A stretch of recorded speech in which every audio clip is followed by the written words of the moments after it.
Listen to this. Robbers are using hammers and bats to assault their victims. At least 6 attacks have happened across Jacksonville in the last week alone. And JSO tells us all of the victims have at least one thing in common. So what is that? Our Julia Janae is live at JSO to explain what we're talking about tonight. Julia.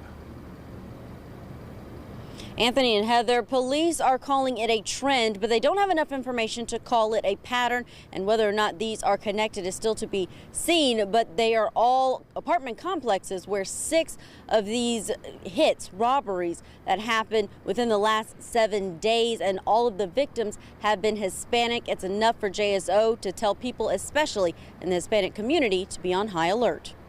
Police said Tuesday they haven't found any connections between these incidents, only that most occurred on Friday and Saturday, and most of the robberies are in communities where the majority of residents are Hispanic. Apartment complexes on Old Bay Meadows Road, Smithfield Street, and Barnhill Drive.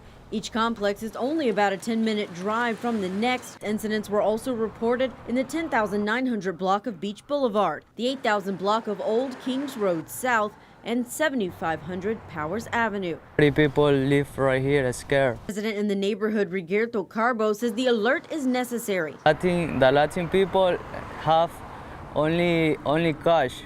He says many people he knows don't carry credit or debit cards, making them targets. JSO says there are multiple unknown suspects. All have been black males, but the descriptions have been different. Crime data from JSO shows in the last 3 months there have been 6 armed robberies within 500 feet of the Barnhill Drive, Smithfield Street, and Old Bay Meadows Road locations. Carbo says he's experienced delays when trying to reach authorities. The police, he coming 2 hours, 3 hours. But on Tuesday night, we found JSO patrolling around one of the locations on their crime alert list.